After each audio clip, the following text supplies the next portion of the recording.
Monitor, líder para informar a los líderes. En un mundo saturado de opiniones, solo unos pocos marcan la diferencia. Monitor, la multiplataforma que une radio, televisión y redes digitales.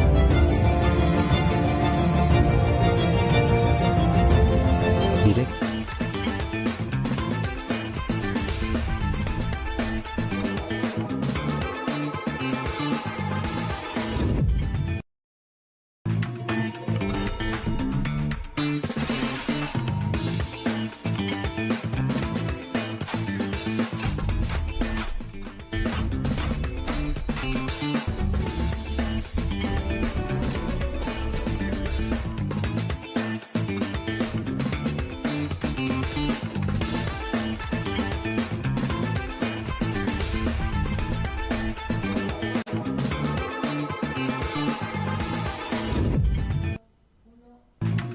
¿Qué tal amigos? ¿Cómo están? Bienvenidos a Altavoz Tendencias, ya sabe, por Monitor y por Tribu Televisión. Arrancamos la semana con todo, lunes 17 de noviembre y pasamos de inmediato, como es costumbre, a presentarle las 5 de Altavoz. ¿De qué se trata esta sección? Son las 5 principales noticias que Altavoz pone a su alcance para que inicie el día muy bien informado. Y este segmento llega, a ver la tacita, llega por cortesía, ya sabe, de Deli Bakery. ¡Qué rico! Como el sabor de casa, lo invitamos a que visite su local favorito de Deli Bakery. Vamos de lleno con la primera noticia. A ver, Ronald Atencio, abogado del el condenado por terrorismo, Guillermo Bermejo, nada menos, desplaza a Vicente Lanoca y será candidato presidencial de la Alianza Izquierdista Venceremos. A ver, vamos a revisar la noticia. Ya sabe, toda esta información la puede hallar en nuestro sitio web altavoz.p. La Alianza Electoral Venceremos, que congrega a los partidos de izquierda Nuevo Perú, liderado por Verónica Mendoza, Voces del Pueblo, encabezado por el encarcelado, por el condenado por terrorismo Guillermo Bermejo, ha formalizado su plancha presidencial para las próximas elecciones generales del 2026. De esta manera, el abogado Ronald Atencio, abogado de Bermejo, ha sido designado como candidato presidencial, ocupando, escuche bien, el lugar que hasta poco ostentaba Vicente Lanoca, ya vemos, candidato de izquierda, ¿no? Luego de que el ex parlamentario Bermejo fuera sentenciado a 15 años de prisión efectiva por el delito de afiliación o pertenencia a agrupación terrorista a Sendero Luminoso del Brain, Atencio, su abogado, ocupó su lugar en la plancha presidencial de Voces del Pueblo. Es así que Ronald Atencio postuló a las elecciones internas de la Alianza Venceremos junto a Elena Rivera y a Alberto Quintanilla, este excongresista, venciendo con 39 votos el último sábado a la lista de Lanoca, candidato de la agrupación Nuevo Perú, que consiguió 31 votos. Ya sabe, Ronald Atencio, el abogado del terrorista Bermejo, es el nuevo candidato de la izquierda, presidencial de la izquierda. Vamos con la siguiente noticia. La Procuraduría ha pedido que Francisco Sagasti pague 400.000 soles por el pase ilegal al retiro de 18 generales de la Policía Nacional del Perú. La Procuraduría General del Estado solicitó formalmente al Poder Judicial su inclusión en el proceso penal que se sigue contra el expresidente encargado Francisco Sagasti y sus exministros del Interior Rubén Vargas y José Hélice. Como parte de esta solicitud, la Procuraduría fijó un monto provisional de reparación civil de 400.000 soles, suma que el exmandatario y sus coprocesados tendrían que pagar solidariamente en caso de ser hallados civilmente responsables. La Procuraduría no ha detallado la fórmula para el cálculo de este monto, pero ha indicado que busca resarcir el daño a la buena imagen del Estado. Ha explicado además que la decisión de Sagasti de nombrar a César Cervantes como comandante general de la policía implicó el pase al retiro de 2 tenientes generales y 16 generales, es decir, 18 generales en total, dado que Cervantes ocupaba el puesto 18 en el escalafón. Esto causó un perjuicio grave en la institucionalidad de la policía. Vamos con la siguiente noticia. Y se trata de José Gerí, que ha dicho el presidente de transición, el presidente interino. Este gobierno se va el 28 de julio del 2026. No voy a postular a nada. El presidente José Gerí restó importancia a las críticas a su gestión y luego de asegurar que su gobierno culminará el 28 de julio del 2026, subrayó que no va a postular a nada. Desde Junín, el dignatario indicó que su intención es trabajar el tiempo que queda en su gestión para dejar encaminadas las cosas a la nueva administración, que dijo, este gobierno es para todos, para quienes están a favor, como para quienes no. Yo invito a esas voces críticas a que trasladen sus propuestas. Dejemos de ponernos etiquetas y trabajemos juntos. Este gobierno se va el 28 de julio de 2026. Yo no voy a postular a nada. Yo no soy el enemigo político, expresó Gerí, y agregó: lo que tenemos que hacer como peruanos, como patriotas, es trabajar el tiempo que queda de esta gestión para dejar encaminadas las cosas. Ese debe ser el objetivo y así vamos a ir caminando de la mano. Vamos con la cuarta de altavoz y se trata de las elecciones en Chile. La primera vuelta se llevó a cabo en la víspera, por cierto, y la candidata del oficialismo, Janet Jara, y el líder del Partido Republicano, José Antonio Kast, han avanzado a la segunda vuelta de las elecciones presidenciales chilenas. La gran sorpresa de la jornada fue el ascenso al tercer lugar de Francisco Parisi, catalogado como populista de derecha, que logró una importante adhesión, una importante votación, superando a Johannes Kaiser. De esta manera se enfrentarán en segunda vuelta la comunista Jara y el derechista Kast, la cual se llevará a cabo el próximo 14 de diciembre. Y todas las de ganar las tiene Kast, porque el escarista Jara, si bien ha ocupado el primer puesto, luego le siguen José Antonio Kast, que es de derecha, podríamos decir que Francisco Parisi es de centro derecha, y el liberal de derechas, Johannes Kaiser, ocupó el tercer lugar. Si se añaden estos votos, si se endosan a Kast, ya tendría prácticamente ganados los comicios, tendría ganada la segunda vuelta, pero nunca se sabe de todas formas. Y finalmente, como siempre, cerramos con una noticia positiva. Las 5 de altavoz. La economía peruana, la economía del Perú, creció 3.9% en septiembre y acumula 21 meses consecutivos de crecimiento. El Ministerio de Economía y Finanzas informó que en septiembre de 2025 la actividad económica del país registró un crecimiento de 3.9%, alcanzando así su mayor tasa desde junio de este año y acumula 21 meses consecutivos de expansión. Entre enero y septiembre, el PBI acumuló un crecimiento de 3.3%, consolidando el proceso de recuperación económica, según señaló el MEF. Se tiene un estimado económico que la economía, que el PBI crezca este año, en 2025, poco más del 3%. Si bien estamos mejor que otros países de la región, por ejemplo, Chile va a crecer al 2%, Ecuador creo que al 1%, aún es suficiente para reducir la pobreza, tomando en cuenta que los precios de los minerales se hallan por los cielos y lo que se necesita es confianza en el inversionista, que el país genere confianza en el inversionista para que venga acá a inyectar su dinero. De refilón quería comentarles otra información muy importante, porque el presidente de Ecuador obtuvo un revés. Los ecuatorianos votaron también el domingo, al igual que Chile, pero esta vez en contra de permitir bases militares extranjeras estadounidenses y de convocar a una asamblea constituyente en un referéndum y consulta popular promovidos por el presidente Daniel Noboa. Los resultados del Consejo Nacional Electoral dan la victoria a la opción del no, con más del 60% de los votos. En un breve mensaje publicado en X, en la red social X, Noboa señaló: esos son los resultados. Consultamos a los ecuatorianos y ellos han hablado. Seguiremos luchando sin descanso por el país que ustedes merecen con las herramientas que tenemos. Y ya algo de risa, algo de chiste para terminar la sección las 5 del día.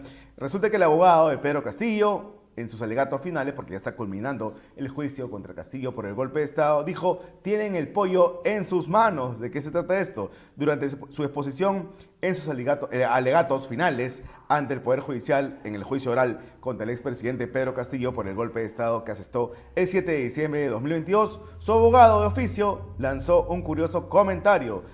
Ricardo Hernández Medina, quien defiende de oficio a Castillo, recordó en la audiencia la confusa parábola sobre el pollo que el exmandatario narró cuando aún no asumía el cargo en un evento ante el Colegio Farmacéutico del Perú.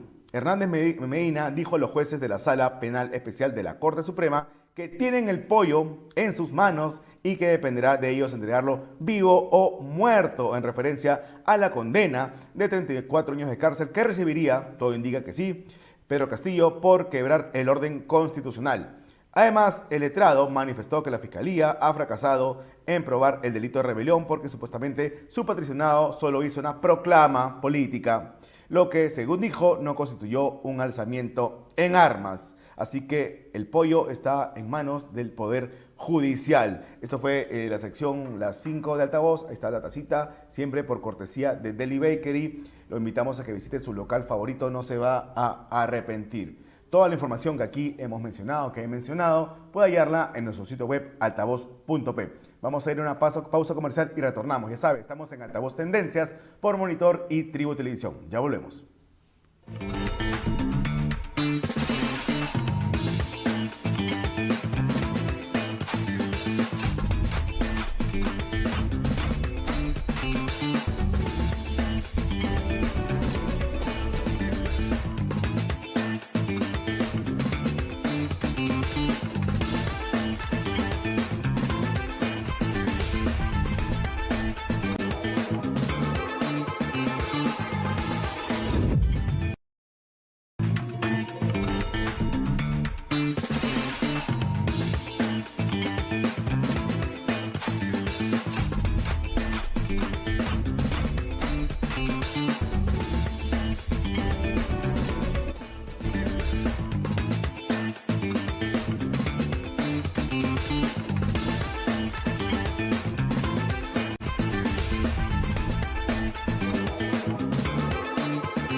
Y sin filtros.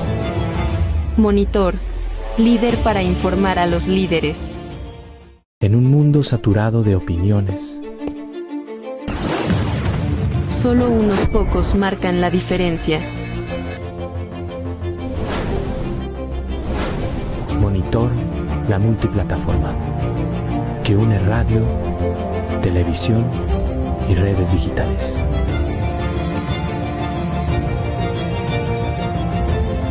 Directa y sin filtros. Monitor, líder para informar a los líderes. En un mundo saturado de opiniones, Solo unos pocos marcan la diferencia. Monitor, la multiplataforma que une radio, televisión y redes digitales.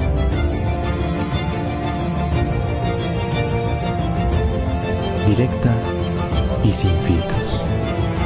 Monitor, líder para informar a los líderes. En un mundo saturado de opiniones, Solo unos pocos marcan la diferencia. Monitor, la multiplataforma que une radio, televisión y redes digitales.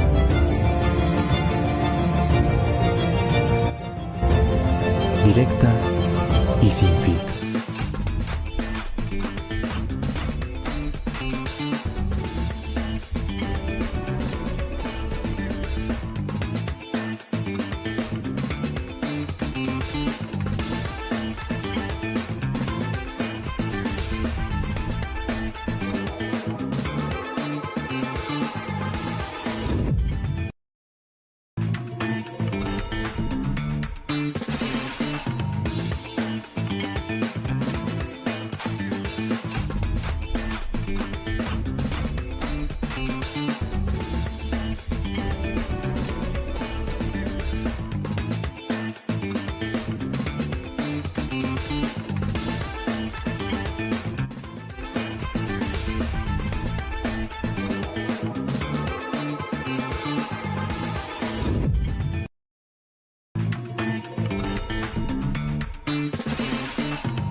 Estamos de regreso en Altavoz Tendencias por Monitor y Tribu Televisión. Vamos a conversar con Luis Miguel Caya, él es abogado y consejero regional de Moquegua. Muchas gracias por tu tiempo, señor Caya. ¿Cómo está? ¿Cómo está? Buenos días. Buenos días a la noble audiencia. Para hablar sobre el tema que está en boga o que ha llamado más la atención en nuestro sitio web altavoz.p, Ronald Atencio, el abogado, el terrorista, Guillermo Bermejo, es el candidato de izquierda, desplazó de la Alianza de Izquierda Venceremos, desplazó a Vicente Lanoca. ¿Cómo usted analiza esta situación? Y recuerda además, Aarón, de que no solamente este partido lleva a implicados en temas de terrorismo, sino también tenemos varios partidos políticos que tienen algunos precandidatos o candidatos con cercanía a la minería ilegal. Entonces creo que van a ser dos características que vamos a tener que cuidar en las próximas elecciones, de conocer bien cuál es el perfil de los candidatos, pero el solo hecho que ya estén dentro de la agrupación política, dentro de un proceso electoral, es un peligro y una amenaza para el medio ambiente, para contrarrestar el terrorismo, para contrarrestar la minería ilegal, y creo que esa situación en algún momento tiene que ser valorada por los electores. ¿Usted le ve posibilidades a Ronald Atencio o cree que tenía más posibilidades a Lanoca? La verdad de que en la medida desde el momento que la señora Verónica Mendoza decide dar un paso al costado, nosotros hemos entendido de que esta agrupación o esta fuerza política no tiene la pegada necesaria en el pueblo, afortunadamente para la democracia, porque recuerda, lo que ellos buscan es un radicalismo, una dictadura comunista, ¿no? Una dictadura socialista que ha fracasado en Venezuela, que ha fracasado en Bolivia. Ahora último, justamente la tendencia de estos señores es la tendencia política que ha perdido en las últimas elecciones en Bolivia y que ha llevado al país boliviano al fracaso, a una economía desastrosa, a un país con actos de corrupción tremendos. Entonces, afortunadamente para el país, creo que esta facción, la cual está representada no solo por Lanoca, no solo por Verónica Mendoza, sino por este nuevo personaje, implica un atentado contra la democracia de nuestro país y más aún contra la economía y contra el desarrollo. ¿Usted le ve posibilidades a la izquierda en esas elecciones? Hay que ser sinceros también, Aarón, el país está fragmentado en tres espacios o en tres escenarios distintos. El sur del país es un escenario netamente de izquierda, una izquierda... ¿Izquierda o anti-establishment? Yo diría izquierda, dentro de... es que hoy, lamentablemente, y creo que hay que ser sinceros en eso, no podemos hablar dentro de las tendencias de izquierda, de derecha, o de centro izquierda o de centro derecha, porque usted le pregunta a un joven de 28, de 32 años que va a ir a votar en estas elecciones generales, no sabe distinguir entre el socialismo, socialdemócrata, por ejemplo, ¿no? Entonces, yo creo que podemos establecer de que el sur del país sí va a tener un candidato de sus preferencias, principalmente aquel antisistema. Pero eso es un 20%. Pero ese 20% hoy te puede dar la posibilidad de llegar a una segunda vuelta. Entonces no descartemos tampoco el voto del sur. No podemos faltar nada, ¿no? Pero yo creo de que aquí quien tiene mayor posibilidad en el sur podría ser de repente algún otro, aunque te parezca descabellado, yo no descarto a Juntos por el Perú. No porque Roberto Sánchez sea el candidato presidencial, sino porque está teniendo alianzas que le permiten tener ese voto sureño que normalmente no es un antisistema radical, recuerda. Entonces tienes ahí a un Pedro Castillo dentro de la lista, tienes a gente cercana y aledaña a Pedro Castillo que está dentro de Juntos por el Perú, y creo que es una buena alianza que ha hecho. Yo no dejaría de ver a Juntos por el Perú como una posibilidad y una opción en el sur. De acuerdo, pero todo indica, y creo que así va a ocurrir, que va a ser inhabilitado tanto Pedro Castillo como Betsy Chávez, ¿no? Indudablemente, pero el hecho de tenerlo simplemente allí dentro de la lista implica también la posibilidad de que él pueda tener un respaldo en el sur del país, y este respaldo evidentemente servirle a Roberto Sánchez para llegar en una eventual segunda vuelta. Yo no descartaría Juntos Perú, pero para mí en el sur del país más posibilidades yo le veo a Juntos por el Perú, por ejemplo, que a esta alianza Venceremos, por encima de Venceremos, inclusive por encima de López Chau. Bueno, que López es Chao otro- ya que es prácticamente otro- no existe, ¿no? que es un candidato caviar, ¿no? Es un candidato caviar y dentro de la izquierda, porque la izquierda también está fragmentada De acuerdo, en 16 o en 20 espacios distintos, ¿no?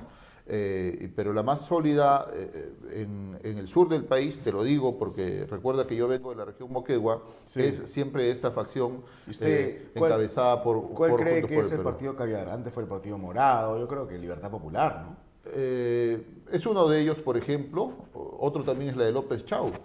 La de Fiorella Molinelli también, ¿no? O sea, tienes varios. Lamentablemente, hoy por hoy, y a mí me llama Pero la no, atención no le algo. ganan a nadie, ¿no? Y a A lo mí sumo me- llegan al 2%. Y a mí me llama la atención algo en el caso de Fiorella Molinelli. A Ella ver. tuvo la desfachatez de decir de que vamos a convocar a los mejores técnicos independientes en el país.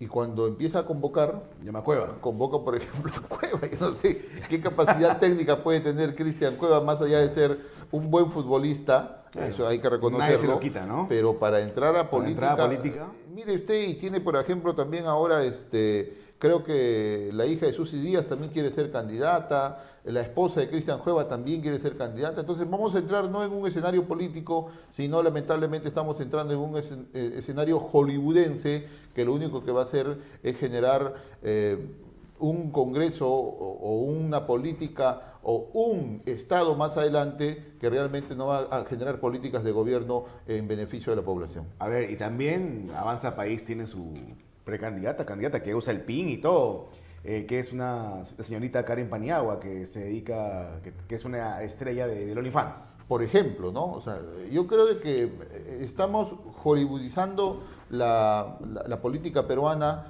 y eso no debe de ser el Pero objeto. Batters no decía que cuando nombraron como canciller a González Orechea, él dijo no, que es un escándalo que lo hayan nombrado porque su hijo hace videos porno, o trabaja entre comillas en OnlyFans con su pareja Zoana González, y dijo que esto estaba mal visto, pero ahora tiene una candidata que exclusivamente es una estrella del OnlyFans. Y principalmente entiendo yo que es para adultos, ¿no? Sí. A ver, Y yo supuestamente creo que- Batters tiene poder de veto, ¿no? Y justamente eso iba. Recordemos que en algún momento el señor Philip Butters dijo de que tenía la decisión del veto. Claro, entonces Sería bueno ¿qué que lo significa? aplique dentro de la línea y dentro de la política que él tiene, porque él dice que siempre dice lo mismo y que nunca nadie le hace cambiar de opinión. Veremos si es que en este caso, evidentemente, va a continuar con su línea establecida en los últimos años o si es que de repente va a ser alguna excepción. Pero hasta el momento no se ha pronunciado, han pasado pues. y han transcurrido creo ya más de 8 y la días. señorita que tiene todo derecho de hacer campaña lo sigue haciendo. Más de 8 días y hasta el momento no se ha dado un pronunciamiento de parte del candidato presidencial o de uno de los candidatos presidenciales de Avanza País, pero sería bueno que el señor Philip Butters se pronuncie respecto a la posibilidad de la candidatura de la señorita Karen Paniagua, ¿no? De acuerdo. A ver, vayamos al tema de Del Espinosa. Se venció el plazo perentorio que fijó el juez Juan Fidel Torres Tazo, primo de John Tumala, para que se reponga a Espinosa, para que la JNJ reponga a Espinosa como fiscal de la Nación. Entiendo que legalmente el plazo se vence recién el día de hoy. Hoy vence. Recuerda que cuando la notificación es Sí. por casilla electrónica, se suman 2 días adicionales. Si bien es cierto, el plazo que en algún momento se decía vencía el día jueves, era el plazo de los 2 días, pero tenemos que contar 2 días adicionales porque la notificación fue vía electrónica. Al ser vía electrónica contamos 2 días adicionales, es decir, el día de hoy se vence este plazo. El último viernes entiendo yo de que se intentaba hacer una destitución de la señora Delia Espinosa como fiscal de la Nación. Pero se puede sin haber culminado el proceso disciplinario ordinario. Recuerda también de que este pedido, este requerimiento, es un pedido que no lo están haciendo los fiscales supremos, es un pedido que lo están haciendo los fiscales provinciales. Es decir, entiendo yo, más de 120 fiscales provinciales están pidiendo que por el bien de la institución, que por tener un ministerio público que no esté a la deriva y en estos dilemas de que una semana o un mes tienen un fiscal de la nación, en 15 días caos, tienen otro y a los otros 15 días regresa al anterior, etcétera, etcétera. Lo que quieren hacer es generar una estabilidad por el bien de la institución y han propuesto que en atención las atribuciones constitucionales que tiene la Junta de Fiscales Supremos, puedan destituir a la señora Delia Espinosa y puedan elegir a un nuevo fiscal de la Nación, con la finalidad de que se tengan 3 años. Pero un nuevo fiscal de la Nación años, entre esta misma cúpula que todos tienen rabo de paja, ¿no? Lamentablemente sí, pero quien tiene allí de repente en los últimos meses mayores desaciertos que le conllevan a procesos administrativos y procesos penales es la señora Delia Espinosa. No, sí, claro, ella ha desacatado evidentemente un fallo de la JNJ, es rebelde, díscola, se ha atrincherado, ha ordenado personal del Ministerio Público que la acompañe en su vigilia, ¿no? Y mira, supongamos de que esta semana la señora Delia Espinosa regrese, la próxima semana, Aarón, nuevamente va a ser suspendida. Ya no por el caso de la 231. Es decir, por la no reposición de Delia Espinosa, no reposición de Susana Solari, por ejemplo, el de Susana, atrincheramiento, etc. viene por el caso de Susana Solari, viene la otra suspensión que si no se dicta esta semana, se dictará la próxima semana.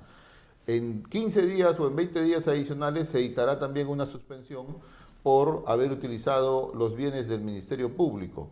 Estas 2 camionetas... Porque la JNJ ha iniciado un proceso por este mal uso, uso indebido de digo, vehículos del Estado. Y te lo digo porque somos nosotros quienes hemos hecho esa denuncia ante la Junta Nacional de Justicia. Entonces, usted tiene aquí de que Delia Espinosa, además tiene también, recuerda la denuncia constitucional que también la presentamos ante el Congreso de la República. Es decir, por el caso de Patricio Benavides. Y la denuncia constitucional debe de ser aprobada por el Pleno del Congreso de la República. Es decir, si no es suspendida, si no es destituida, en algún momento será inhabilitada por el Congreso de la República. No es por angas, es por mangas. Por eso es de que entiendo yo que esta propuesta que han hecho los fiscales superiores provinciales y que han hecho llegar a los fiscales supremos debe de tocarse en algún momento, debe de analizarse, evaluarse y votarse, porque así como tienen la atribución de elegir a una fiscal de la nación o a un fiscal de la nación, tienen la misma posibilidad de indicar de que hasta aquí no más tu periodo y por excepcionalidad poder culminar o destituirla legítimamente y poder elegir legítimamente también a un nuevo fiscal de la nación. ¿Usted cree que la JNJ ordene su reposición o haga caso al juez Fidel Torrastazo? Yo creo que no debería de hacerlo porque los elementos que tienen dentro de la Junta Nacional de Justicia me parece que son válidos. Recuerda que todavía persisten 3 procesos distintos a los cuales se ha pronunciado el juez Torrastazo y a lo que ha requerido la propia defensa. A ver, la defensa pidió que se anule la suspensión de Delia Espinosa en el extremo de la no reposición de Patricia Benavides. Pero son 4 casos. Pero no dijo nada respecto a la utilización de los bienes y de la logística del Ministerio Público. No dijo nada respecto al uso indebido de fuerza pública.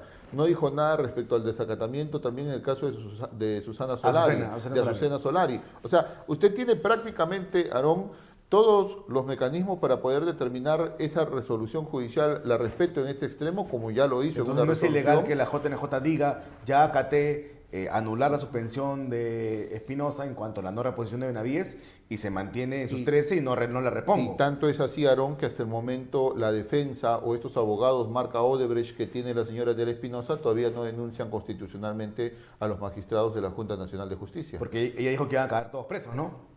Y hasta ahorita no hay ninguna denuncia. O sea, más allá del intento de Gustavo Gorriti de poder decir de que la comisión que designó a los miembros de la Junta Nacional de Justicia es ilegal, luego usted no tiene ninguna denuncia contra los que ellos dicen de que están actuando en contra del marco constitucional.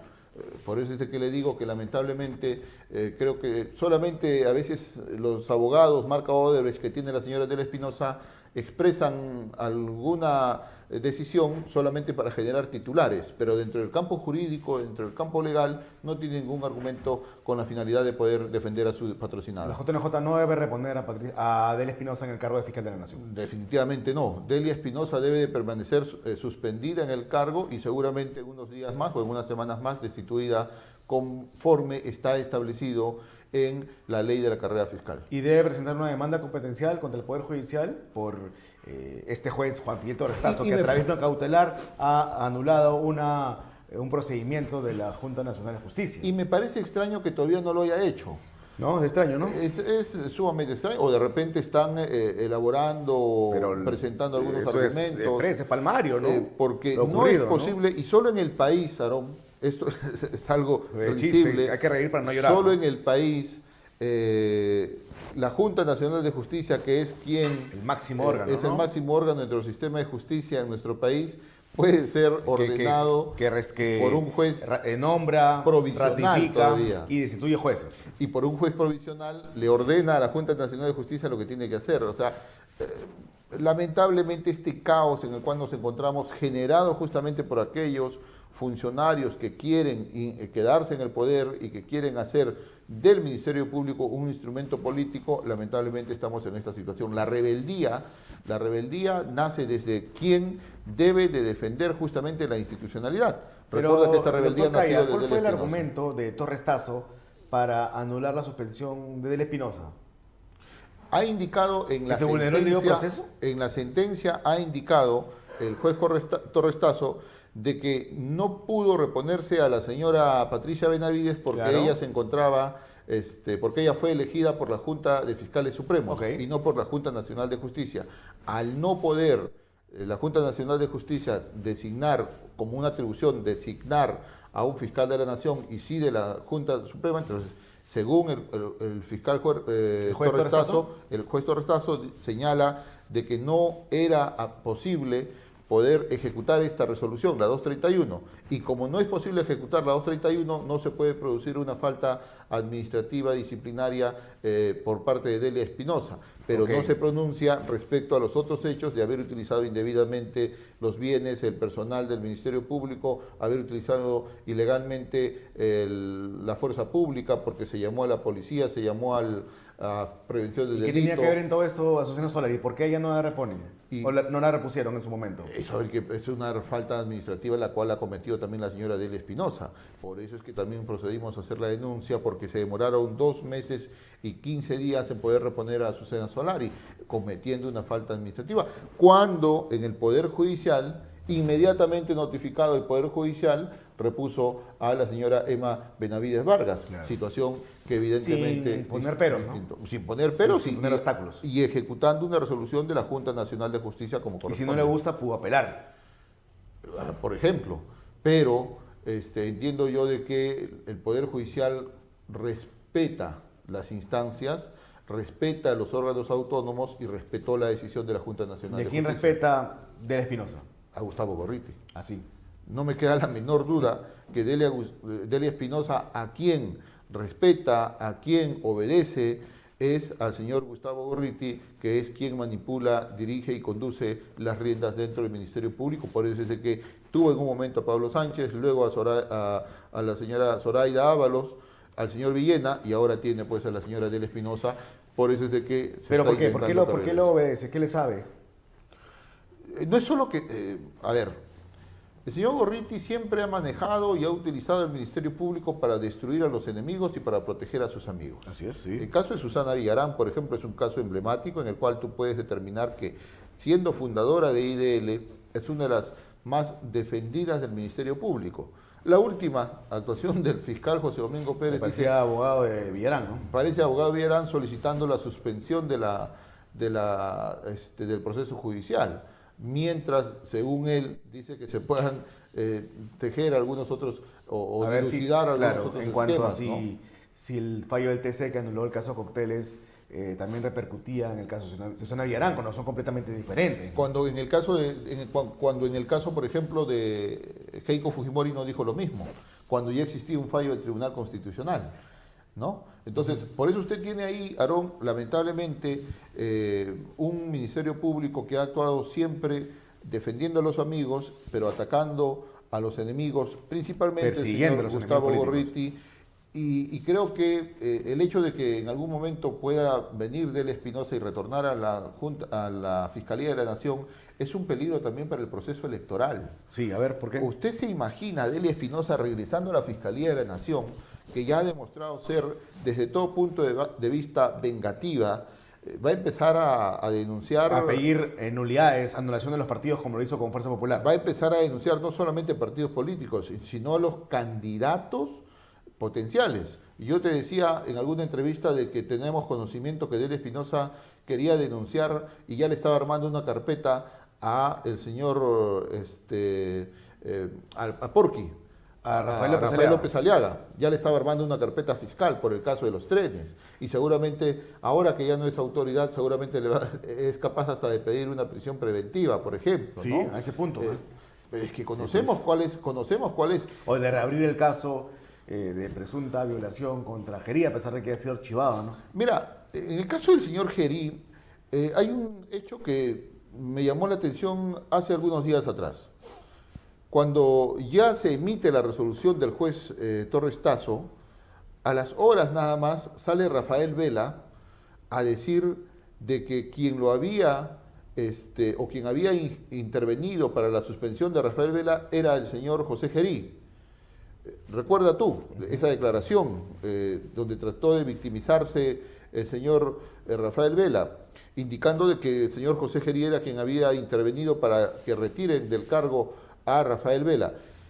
Y esto sale horas después de tomar conocimiento de la decisión del juez Torres Tasso, es decir, y ya se tenía como titular que Del Espinosa regresaba al Ministerio Público como fiscal de la Nación. ¿Por qué lo hace?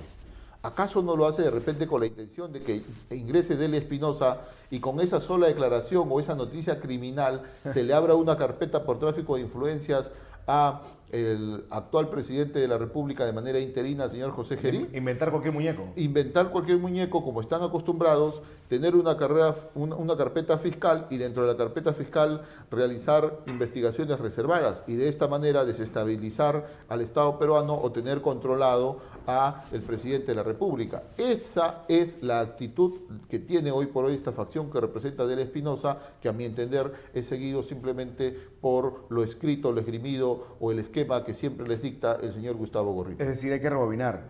Del Espinosa representa, o su regreso al Ministerio Público, a la titularidad del Ministerio Público, representa un peligro para las elecciones debido a que puede empapelar a todos los candidatos que no son de su agrado, no son del agrado de Gorriti. Y va a empezar a inventar carpetas, va a empezar a tejer denuncias que te van, de una manera u otra, incidir en la campaña política de 2026.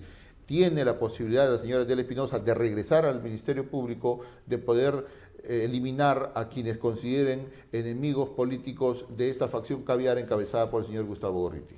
Bueno, ya como mencioné, ya se entrometió en las elecciones a pedir la nulidad de Fuerza Popular. Cuando no es ningún partido antidemocrático, nos guste o no este partido. Cuando no tiene ningún argumento, Aarón. Ninguno. No tiene un argumento legal, ningún argumento jurídico. Lo único que quieren hacer es ganar un titular y crear zozobra en la población diciendo que en algún momento Keiko Fujimori no podrá ser candidata o será retirada de la contienda electoral. Ese es el único objetivo y así como lo están haciendo con Fuerza Popular, seguramente quieren hacerlo con los demás candidatos, dejándonos solamente a los peruanos aquellas opciones que son muy cercanas a este entorno caviar. No puede pasar eso. Todo depende de la JNJ, ¿no? Tenemos que combatir eso y por eso creo que estamos haciendo nosotros las denuncias correspondientes y esperemos que la Junta Nacional de Justicia, que se está convirtiendo en el último eslabón o en el último paladín que tenemos para defender la democracia, tenemos que guardar todas nuestras esperanzas para que actúen conforme al marco normativo que existe en nuestro país. De acuerdo. Ya está finalizando, después del largo tiempo, el juicio contra Martín Vizcarra por haber recibido coimas de las empresas Sobreinsa e Ixa a cambio de Lomas de Hilo y el hospital de Moquegua. 2.3 millones de soles en coimas, todos dicen que él es el culpable, incluso su amigo José Manuel Hernández, el único que lo niega es él. ¿Cuándo será condenado finalmente Luis Miguel Caya? Afortunadamente, Aarón, yo estoy en la posibilidad de decir de que Martín Vizcarra la próxima Navidad la pasará en Barbadillo. Es decir, le van a dictar 15 años de cárcel antes de Navidad.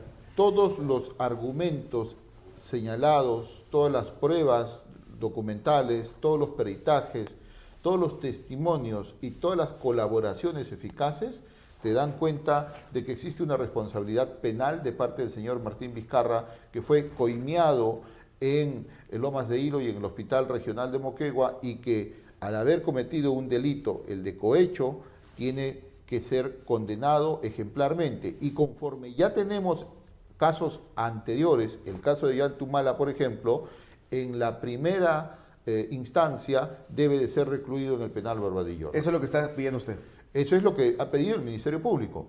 Cierto, Germán Juárez. Y coincidimos con ello, porque ya existe... Es que ya ha pasado con Naín Heredia, ¿no? Que se ha fugado. Naín Heredia fugado, Betsy Chávez, que antes de que se dicte... Se metió en la embajada de México. Pidió asilo político. Entonces, yo creo de que el señor Vizcarra tiene que ser condenado. Hay algo que es muy importante. Mucho se habla del señor José Manuel Hernández, que es un amigo muy cercano a señor Vizcarra, ¿no? Ya conocemos, todos hemos conocido que efectivamente él ha narrado dónde, cuándo, cómo y cuánto se le entregó de coima a Martín Vizcarra Cornejo y que él fue el intermediario. Eso, ¿no? Pero últimamente la defensa del señor Vizcarra está señalando algo que fue desmentido por el propio entorno de Vizcarra. Dice la defensa de Martín Vizcarra Cornejo, y seguramente lo va a señalar este jueves también en sus alegatos finales, que la UNOPS fue el organismo internacional al cual se le encargó el proceso de selección.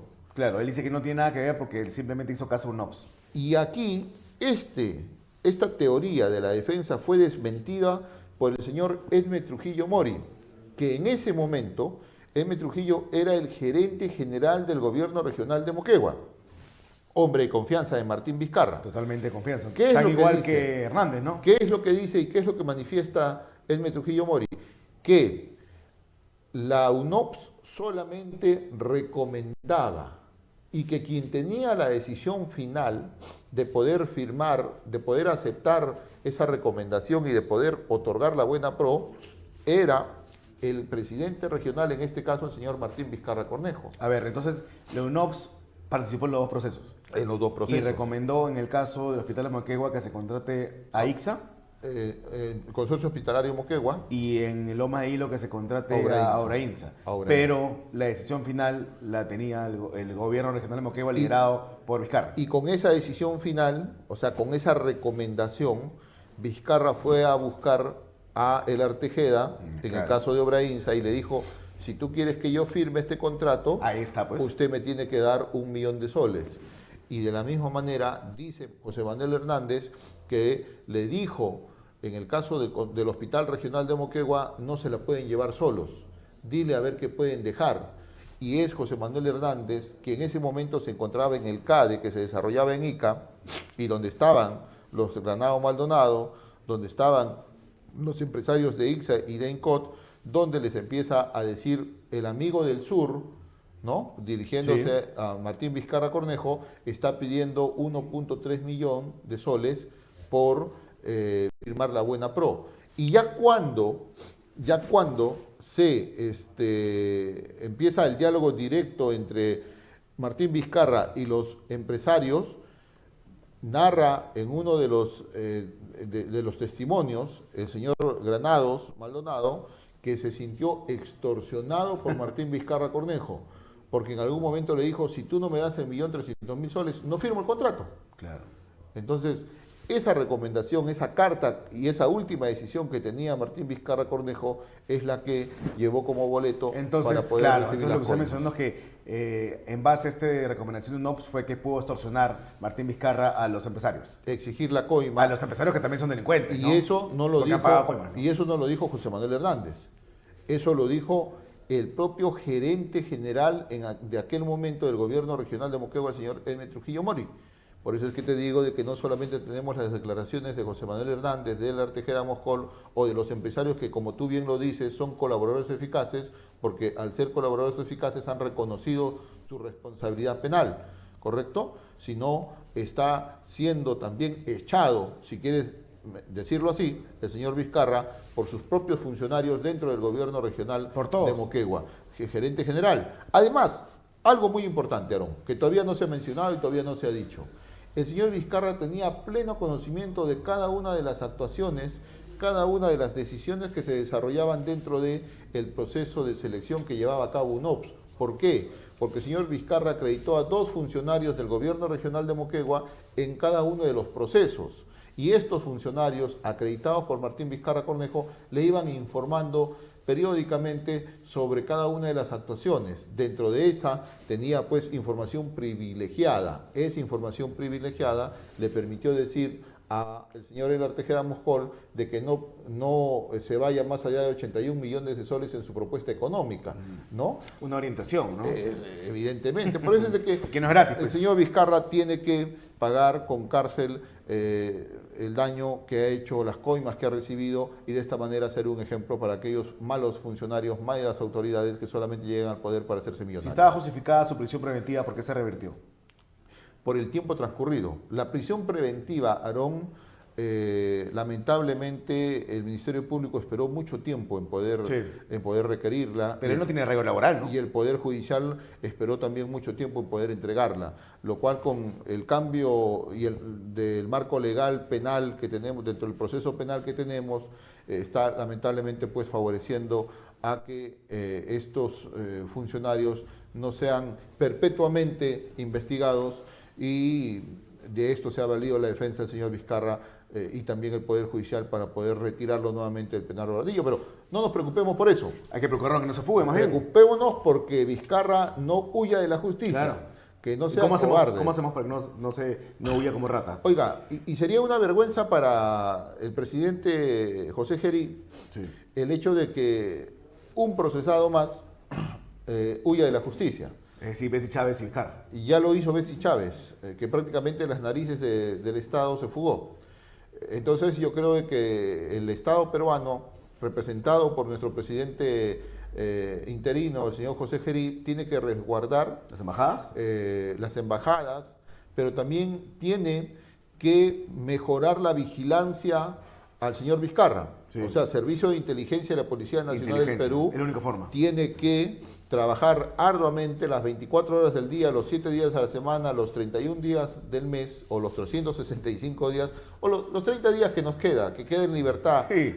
Martín Vizcarra tendrá que cuidarlo, vigilarlo, y de esta manera reforzar el trabajo del Servicio de Inteligencia de la Policía Nacional del Perú. Adicionalmente a ello, creo yo que Cancillería de la República tiene que emitir una nota diplomática a todas las embajadas que están en nuestro país, con la finalidad de hacerles recordar de que, de acuerdo a la Convención de Caracas, no puede otorgarse asilo político a aquel ciudadano que está siendo procesado y juzgado bajo las normas de un país. Debería ser, pero el artículo 4 también es contradictorio, ¿no? Porque tenemos, dice que el Estado asilante califica que es delito, que no es delito. Pero ¿no? tenemos aquí... Hay que luchar, ¿no? Para que no haya impunidad, ¿no? Una cosa es el delito y otra cosa es el proceso judicial. Sí. Entonces yo creo de que aquí la Convención de Caracas es la que tiene predominancia, y por eso es de que debe de existir la nota diplomática como una advertencia Sí, claro.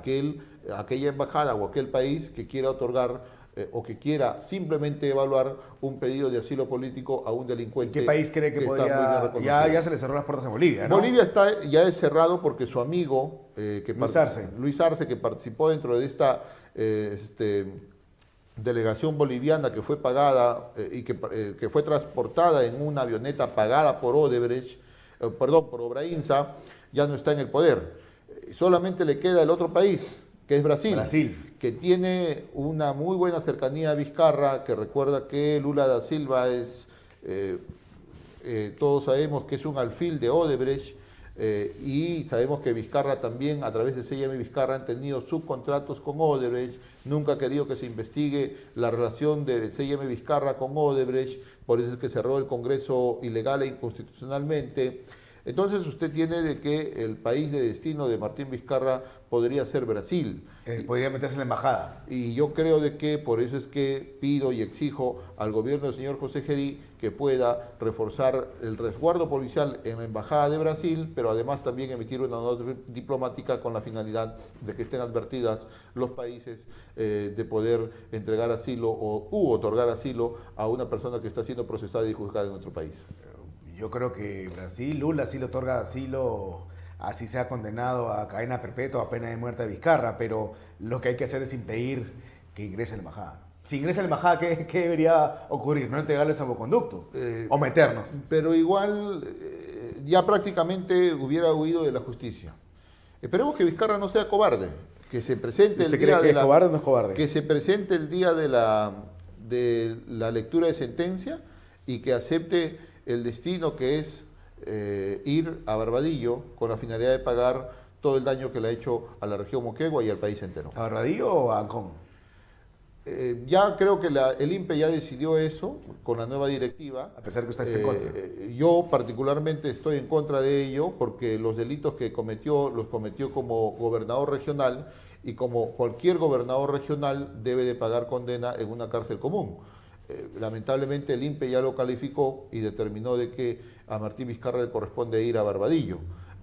Y esperemos de que en el momento que ingrese sea la última vez que vea la libertad del señor Vizcarra, porque estoy seguro que cuando ingrese a Barbadillo sentenciado no volverá a salir de la cárcel por todos los delitos que cometió, no solamente en Moquegua, sino como ministro de Transportes y como presidente de la República. Caso de empresas chinas, caso de pruebas rápidas, caso Richard Swing.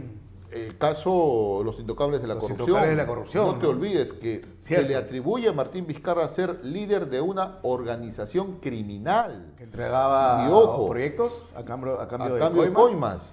Ojo, que cuando inicia la investigación solamente se hablaba de 3 proyectos, de 3 licitaciones. Ahora se está hablando en la última denuncia constitucional que ya hizo el fiscal de la Nación ante el Congreso de la República con una investigación ampliada, ya se está hablando de 6 licitaciones.